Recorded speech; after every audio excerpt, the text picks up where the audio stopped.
Ito ang mainit na balita na dapat malaman at mapanood ng taong bayan at pinag-uusapan ngayon sa mundo ng social media na tila ayaw ipalabas ng bayarang media. Sadyang kahit kailan ay hindi talaga mananayagan kasamaan laban sa kabutihan matapos ang panawagan worldwide ng taong bayan at nagsanib puwersa saan mang sulok ng mundo na sana ibalik na ang dating Pangulong Duterte sa bansang Pilipinas. International Criminal Court o ICC suko na at hindi nila kinakaya ang puwersa ng taong bayan, lalong-lalo na ang puwersa ng mga kababayan nating mga OFW saan mang sulok ng mundo dahil sa kanilang mga ipinakitang tunay na suporta at mainit na pagmamahal sa dating Pangulo na si Rodrigo Roa Duterte. Pero bago ang lahat, kung bago ka pa lamang sa aming channel, please huwag kalimutang mag-like, subscribe at i-click ang notification bell para mas maging updated ka palalo sa lahat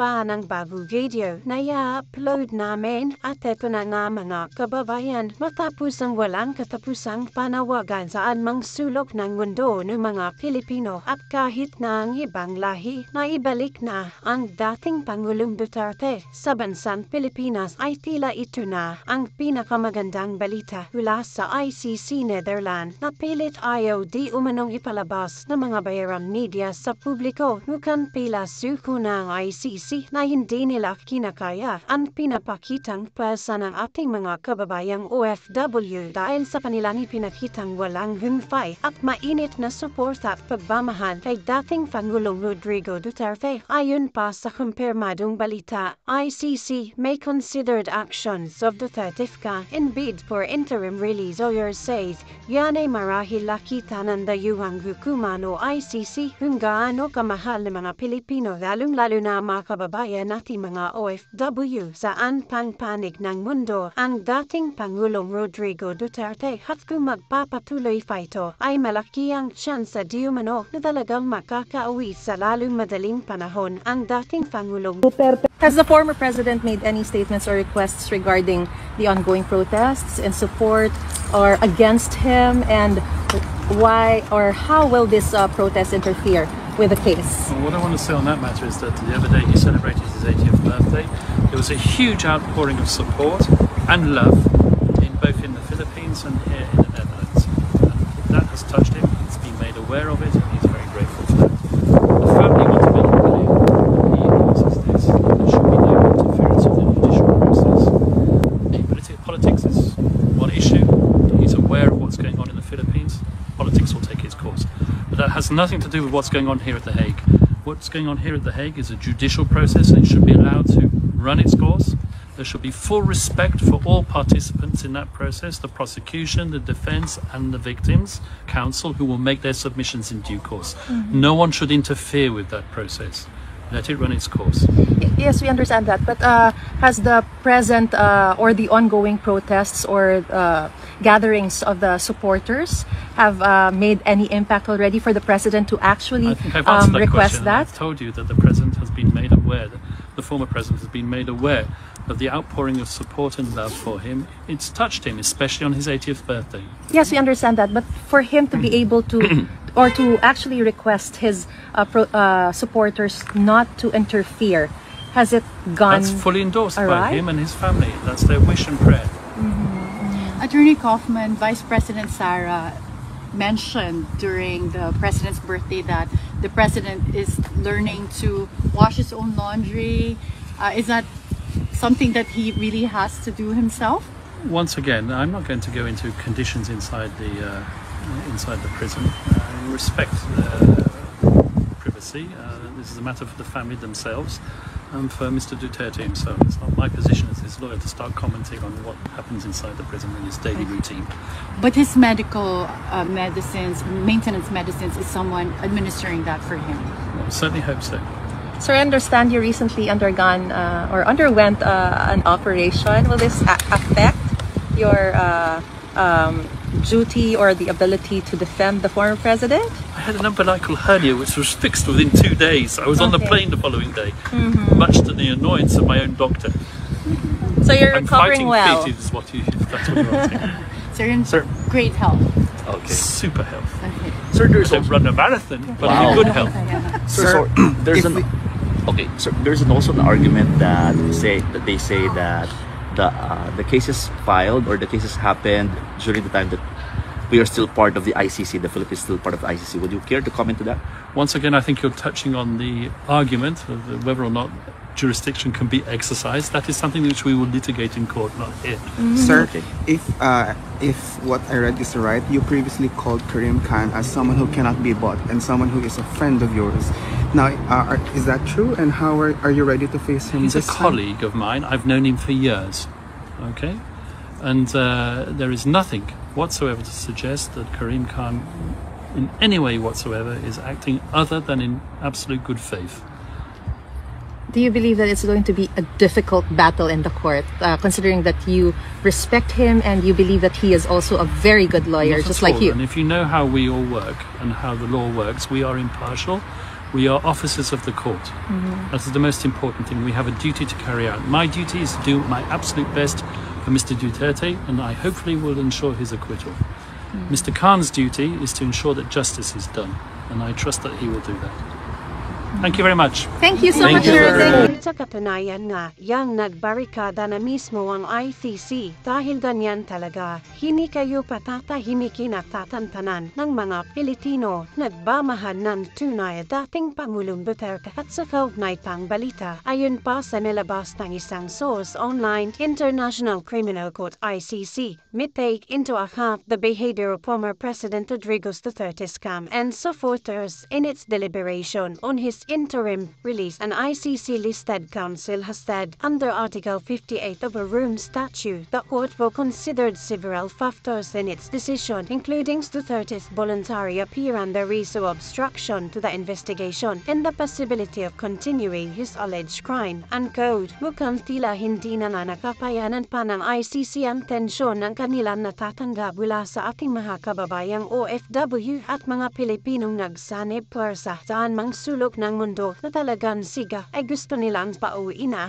ang dating Pangulong Duterte. Kapag nagtagal at nagpapatuloy ang panawagan at aktibidad hitong nasabing gali worldwide na nagpapakita ng walang kapapusang suporta at pagmamahal sa dating Pangulong Duterte, ang nasabing kahilingan ng mga Pilipino nating pauwiin na sa bansang Pilipinas at dating Pangulong Duterte ang ganitong klaseng pwersa at sama-samang lakas ng taong bayan at mga DDS ang siyang tuluyang magpapauwi sa dating Pangulo sa Pilipinas at wag ihinto at ipagpapatuloy pa ang mga ganitong aktibidad at siguradong mapapasuko din ang ICC. Ito na nga, mukhang makakabalik na si Pangulong Duterte. Naku po, malupit po ito. Palakpakan tayo.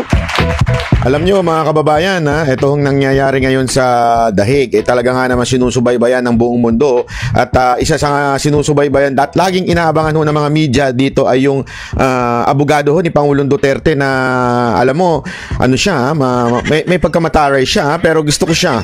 Kasi alam nyo, barado ho yung mga media. Yung mga, alam mo naman yung mga media natin dito, may pagka may pagka pasensya na ho pero ito talaga ang term na dapat itawag sa inyo mga bayaran at gago, 'di ba? Mamaya pag-usapan natin 'yan, meron akong matinding pasabog mamaya na nakita at ipapakita ko at papaliwanag ko sa inyo. Pero bago po yan, ito munang interview ng ilang mga media dito sa abogado ni Pangulong Duterte. At dahil dito sa interview na ito, alam mo na natingin ko maganda talaga ang titulo nitong video natin is Duterte makakabalik na nga. Naku, patay tayo dyan. Naku, ito na. Panoorin natin to at ipapaliwanag natin sa bawat isa kung ano ba yung nangyayari at kung paano binara ng lawyer ni Pangulong Duterte ang mga media. O, palakpakan muna! Obviously, it's always welcome that there are supporters. O, ayan, nilagyan na natin ng subtitle para mas kasi minsan yung kanyang islang medyo may pagka talaga mahirap intindihin, kaya nilagyan na natin ng subtitle. But politics to one side and the judicial process to another side. And the family want me to convey a message that the judicial process must be respected. Ayan, ang ganda ho ito Yung una kasi parang sinasabi dito, reaction niya doon sa nangyayari na mga pagrarally o suporta ng sambayan ng Pilipino, lalong-lalo na nung panahon ng birthday niya. At ito nga, ang ganda na sinabi niya dito mismong ang pamilya Duterte ang nagsasabing let's respect the court. Alam nyo, ganyan nung si Pangulong Duterte, yan ang katangian niya ever since. Always respected the law. Diba? Dahil nga siya ay abogado, dating prosecutor, dating piskal, kaya po siya masyadong marespeto sa batas. At lagi niya nga ho yan sinasabi, paulit-ulit niya yan kahit nung sa mga rally, diba? Kasi may mga nagrarally na gusto na ng revolusyon. Sabi niya talaga noon, hindi. Tayo'y sumunod sa batas. Atin pong sundan po ang mga batas sa ating bayan. At yan din ang pinapaalala niya ngayon sa mga supporter niya kasi nakikita talaga ng buong mundo na na dumadami, nagkakaroon talaga ng people power patungkol sa panawagan na pauwi na si Pangulong Duterte. Pero anong paalala ho ni Kaufman, ni attorney? Sabi niya, ihiwalay natin ang politika at ang mga bagay-bagay dito. At higit sa lahat, ang request ng pamilya Duterte ay respetuhin natin ang korte o ang batas ng ICC na to. There must be absolutely no interference with the independence of the court. Ayan, no interference. Diba? With the judges and for all the parties. Every case at the International Criminal Court is always a highly charged case from a political point of view. There are participants in that process. There's the prosecution, there's the defense, and also there are the victims. The victims' counsels will make their submissions in court. Their right to make those submissions must be respected. So I ask everybody to bear that in mind. All the supporters who have demonstrated this huge expression of love, they should also bear that in mind as well. Thank you very much. Yan po kasi yung malaking issue. Ang kulit po kasi ng media dyan, paulit-ulit na sinasabi, ano ba magiging epekto ng malaking rally? Para bagang sinasabi nila na rally kayo ng rally, wala namang epekto yun sa ICC. Kaya nga ginaganyan nila yung mga abogado. Tinanong din nila yan doon sa mukhang ulik ba na abogado ng kabila. Tinanong sa kanya kung ano ba epekto niyang rally na yan. Kasi para bagang sinasabi nila, rally kayo ng rally, dami-dami nyo, wala namang epekto yun sa ICC. So ganyan nga yung sinasabi dito kay Kaufman. Meron bang epekto yung rally na yan sa ICC? Alam mo naman itong mga media tulol Di ba? Totoo naman Yan ang purpose ng pagtatanong nila Sir, have you filed any motion for the interim release of the former president? Once again, interim release is a complex process. We're considering it and we will file it at the appropriate time. Once again, wag ka na makulit, sabi. Sa ano yan komplikadong bagay yan at sa tamang panahon. Sa tamang panahon aanuhin natin yan. You're not yet filing. Have you filed or not yet? I'm not telling you when I'm going to file anything. Gusto ko yun. Like ko yun. Sabi ba naman niya? Kasi inulit pa Tinanong mo na Akala niya siguro, madudulas yung mga tipong mapipili. Alam mo kasi sa atin minsan, pasensya na ang tamaan, wag magalit ganyan talaga buhay. Yung mga politiko sa atin, kahit yung lalo na yung si Madam Claire, pag inulit-ulit mo yung tanong, mas lalong maiinis, mapipikon, tapos bibira sa Duterte. Ganon yun Walang kontrol Kita mo talaga mahina ang EQ Diba? Walang kontrol Kaya pagka inulit-ulit mo yung tanong, alam mong madudulas at magagalit ba? Ika nga. Eto, ano sagot niya? I'm not going to tell you. Alitin natin. Ang sarap nung pakinggan Once again, interim release is a complex process. We're considering it and we will file it at the appropriate time. We will file it at the appropriate time. Ang di na ibig sabihin, ipa-file namin yan sa tamang panahon. Bigla ba naman tanungin pa uli? Have you? You're not yet filing. Have you filed or not yet? I'm not telling you when I'm going to file anything. Palakpakan. Kakasagot ko lang na on appropriate time. Tapos tatanungin mo naman, nag-file ka na? Kailan ka mag-file? I'm not going to answer that. How about, sir, you are mentioning in one interview that you have saw is a compelling argument. Ano you have saw?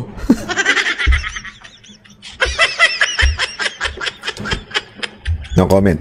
With regard to junking of the case in terms of jurisdiction, can you just give us a little bit about it? I wouldn't use the word junking the case. The case is slang. Slang.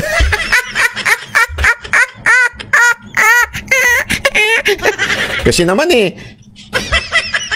yan ang tinatawag nating journalism 101 ng Pilipinas. Yan yung pinagmamalaki ng mga congressman Mga journalist, may standard dyan Mga journalist, magagaling yan Hindi katulad ng mga vlogger yan kita nyo na journalist siya. Anong junking? Junking is a slang. Don't use that to me. Alinaw ang ganda ng You are mentioning in one interview that you have saw is a compelling argument with regard to junking of the case in terms of jurisdiction. Can you just give us a little bit about it? I wouldn't use the word junking the case. Junking the case is slang. What I would say is that the jurisdictional arguments are arguments which have been bandied about for many years now. They've been considered by the Supreme Court in the Philippines. They've even been considered by the International Criminal Court. Nagigets nyo? So sinasabi niya, yung jurisdiction, applicable yung batas natin sa Supreme Court natin. Okay? Importante yon. Ibig sabihin, kasi bakit niya sinasabi to? The ICC respect the law nung bansa na yon. Laging ganun sila eh. Lagi doon sa kanilang Rome Statute na yan, lagi sinasabi, nirerespeto ko ano yung batas doon sa lugar na yon. Kaya nga niya sinasabi, regarding sa junking of the case, ay sinasabi niya, sa Supreme Court nyo, nirerespeto ang jurisdiction. Kahit dito, nirerespeto rin ang jurisdiction. Ayan o, inulit niya pa inulit niya, sinabi niya pa Been bandied about for many years now. They've been considered by the Supreme Court in the Philippines. They've even been considered by the International Criminal Court. Kahit daw sa ICC, yung jurisdiction, malaking bagay yon. If kung meron pa rin jurisdiction yung ICC. Kaya nga sa tingin ko, mukhang mapapaagang mapauwi si Pangulong Duterte sa tamang panahon, ika nga nito. Kasi ang inabangan ng iba, yung September, yung pagdating dun sa parang presenta ng case. Ang dating nito ni Kaufman, sinasabi niya na may timing. Tinatimingan nila doon sa pag-junk ng case. Bakit? Kasi nga, naniniwala siya na merong jurisdiction na issue pa. Kung ito ba ay dapat dinggin dito dahil nga wala nang jurisdiction ng ICC sa Pilipinas. Yun din ang sinasabi niya. Okay? Kaya lang, syempre, mga abogado dito sa Pilipinas, lalo na yung nasa Malacanang, masyadong nagmamagaling. Ito ho, nag-work po itong si Kaufman, hindi lamang po sa pagiging defense lawyer, naging prosecutor din po siya ng ICC. Matagal na po siya nagtatrabaho sa ICC. Ibig sabihin po mga kababayan, mas may alam to kaysa dun sa mga gunggong na abogado natin sa Pilipinas na alam naman nating anti-Duterte lang. Di ba po? These are still valid live arguments and they will be argued in court at the right time. Attorney Kaufman, have you completely formed the defense team for former President Duterte? Is it a complete team now? Yes, we're putting the final touches to it. How many are still... Are you waiting for another lawyer to be added? We heard that there's still one more slot. Once again, I'm putting the final touches to the defense. Ang kulit talaga ng mga ng mga lawyer, ng mga media, no? Natawa tuloy siya eh. Kasi sinabi na nga, I'm putting up with the team, inaayos ko na yung team, tapos biglang hihirit pa. So, may kulang pa kayong isa. Kailan pa aayusin yung isa? Once again? I'm doing the final touches. Ang kulit mo eh, paulit-ulit. Yung mga media na to, nakatikim tuloy kayo. Okay, so the final touches. Mr. Kaufman, from an ethical point of view, because the former President Duterte publicly made a statement about relating the killing of the Jews to his war on drugs. Can you comment on that? Ito, condescending naman yung tanong.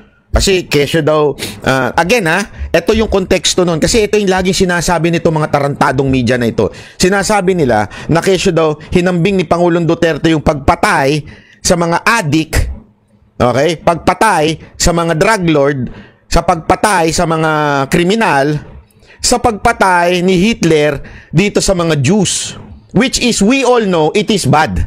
So, akala nung iba sinasabi na, pinalalabas nila yung idea na si Duterte hinambing yung pagpatay niya sa mga kriminal, sa mga addict, sa pagpatay ni Hitler sa mga Jews. Ito Juto.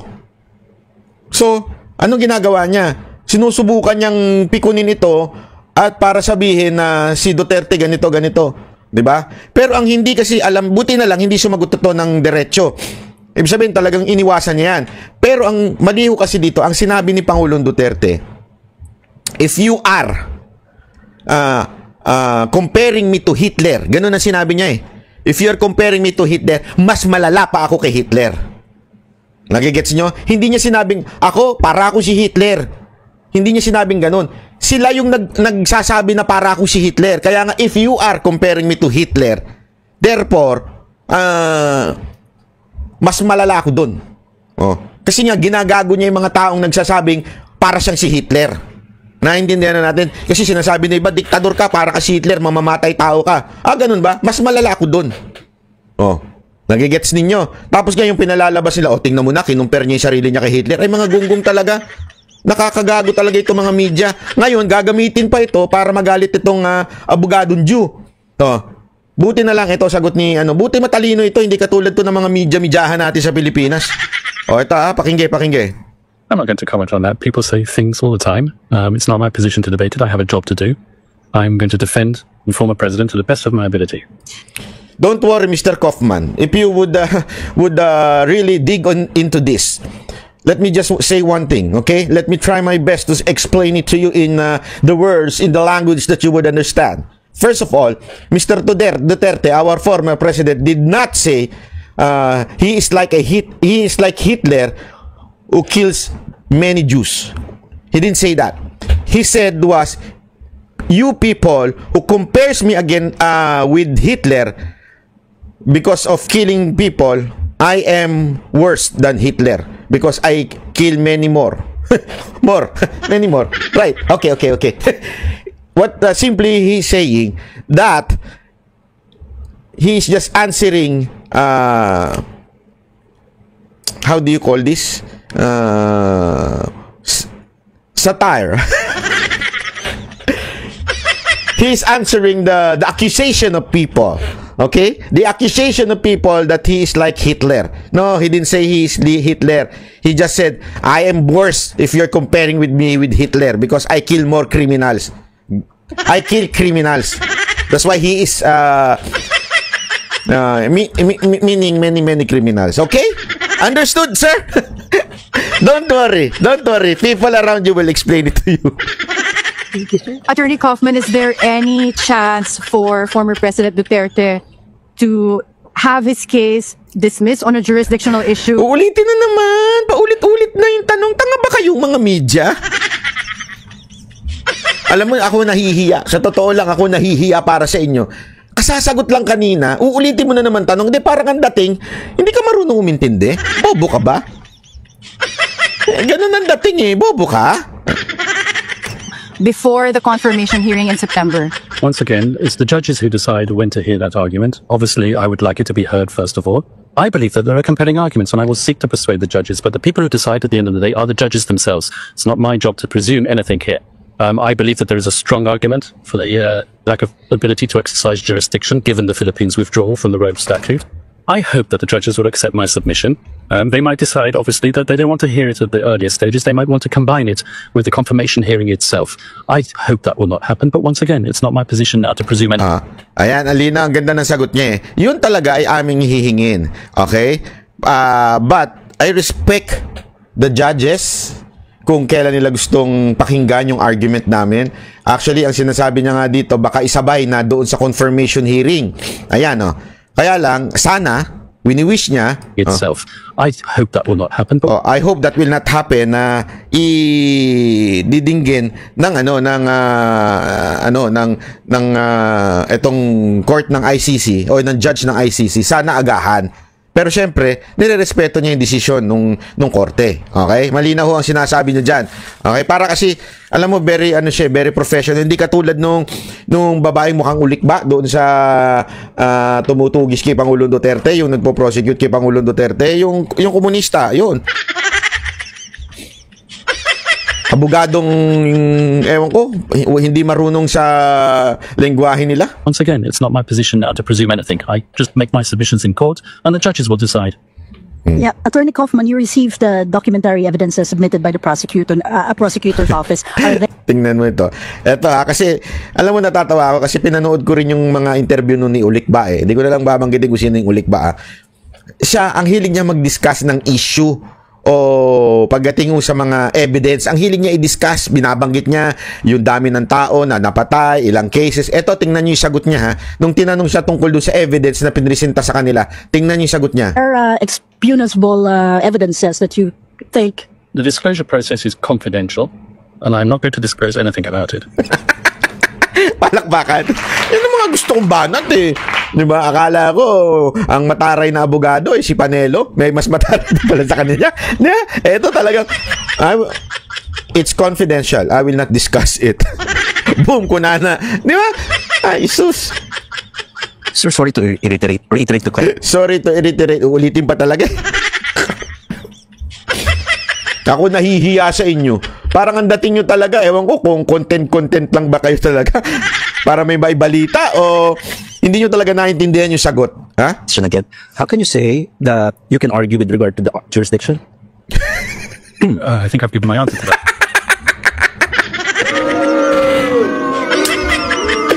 Sabi ko po, alam mo, natatawa ako kasi nagigits ko yung abogado eh. Sabi niya, kasi paulit-ulit na pangatlong tanong na yan tungkol dyan sa jurisdiction. Sinasabi niya nga, of course we will argue on that pero on proper time, not today. And I will not tell you about it. Kasi nga, this is argument in the court. Alam mo, eto ha mga kababayan, naano ko ito eh. Natutunan ko ito sa mga ilang abogadong kaibigan ko at pati na rin sa akin tatay. When you argue in the court, hindi mo yan sasabihin. Ito yung diskarte ko. Ito yung diskarte natin ha. Keep quiet. Shut up. Di ba? Pagdating sa court, doon kayo maglalabanan eh. Ano yung argument mo? Pag sinabi mo na kaagad, makakapag-prepare na kaagad yung kalaban ng counter-argument doon sa argument mo. So you will not tell it. Kasi nga, taktika mo yun eh. Alam mo kung sino yung mga mahilig magsalita ng kanilang argument? Yung mga fame whore na abogado. Yung mga bobong abogado.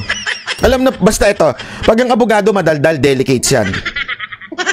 I mean, walang problema kung vlogger ka at ine-explain mo. Hindi ka parte noong kaso. Okay? Walang problema doon. It's explaining kung ano yung nangyayari. Pero parte ka nung case, isa ka sa mga prosecutor, pero ang daldal mo, hindi dapat ganoon. Bakit? Binubuking mo yung strategy mo, ika nga. Itatago mo yan eh. 'Di ba? Hindi mo pwedeng explain sa tao, sa public. Pag gaganyan, kandidato yan. Hindi abogado. Tama, mali. 'Di ba, ulik ba? Yeah. Already fairly comprehensively. Okay. And you've talked with the family of former President Rodrigo Duterte and including the visits. Are you also assisting with the visits of different family members? As I said, it's the job of any counsel at the International Criminal Court not just to handle the legal side of things, but also the humanitarian side of things. And it's a right to receive visits from immediate family members. Ayan. So, yun din. Nilalakad din niya yung siguro yung application na lahat siya din ang sabi, hindi nga lang yung legal issue sa court, pati yung mga ina-assist kung paano. Kasi tandaan niyo, abogado yan, sila ho may alam, especially to. Kaya nga, kasi meron mga nagsasabi bakit hindi kinuha si Roque, hindi kinuha yung mga magagaling nating abogado. Iba po kasi ang batas natin, iba rin po yung patakaran doon. Eto, matagal na doon. Eto, nagtrabaho na doon. At madami na siyang hinandle na cases. So alam niya na po yung paano ba dadalaw ang pamilya, paano ba makakapunta yung mga dapat makapunta. Siya ho ang may alam. Yun ang rason doon. At yan nga yung parte niya. Kaya nagpapasalamat tayo sa kanyang effort. Thank you very much, Mr. Attorney Kaufman. And there are also issues about getting some funds. Tinan mo ito ha. Tinan mo ito. Pati ba yung funds? Kasi sa atin dinidiscuss pati yung funds eh. Namantakin mo. Ewan ko nga. Pati yung funds. No comment. Ayoko na lang magsalita. Pero kasi dapat hindi yung dinidiscuss eh. Kung saan kukuha ng funds, pambayad sa abogado. Pati ba naman yung pag-uusapan? I mean, di ba? Bayad sa abogado, yun eh. Tingnan mo yung sagot niya dito. From the ICC, are you privy on that? I'm not going to comment on anything to do with funding. I really like your answer. Bakit ako magko-comment tungkol sa bayaran? O sa funding? Ang galing nito eh. Ito yung mga abogado matitikas eh, no? Hindi yung simple bumanat eh. Pero I'm not going to comment. Baka gusto mo itanong pati sahod ko magkano. Hindi, gusto mo tanungin mo na. Itanong mo na pati magkano sahod ko dito. Magkano kikitain ko dito. Alam mo, eto yung mga pinagmamalaki nating journalist. Mr. Pimentel, Congressman Pimentel, Ace Barbers, ito yung mga pinagmamalaki ninyong journalist. Paduano, ito yung pinagmamalaki ninyong abante na journalist. Pati sahod, pati funding, tatanungin. Hindi na yung parte ng trabaho ninyo. Trabaho ng mga chismosa yan eh. Pati funding. Attorney Kaufman, in the lighter side, I just want to ask, how are you? Wala nang natanong eh. Lahat kasi barado. So in the lighter side na nga lang. At yun na nga mga kababayan, ano na ang masasabi mo kung mayroon kayong hinaing at komento patungkol sa balitang ito, please comment down below. Pag-uusapan natin yan sa comment section. At kung nagustuhan nyo ang video, ay huwag kalimutang mag-like at i-share na din para mas marami pang makaalam at umabot ito sa marami sa ating mga kababayan. Maraming salamat po.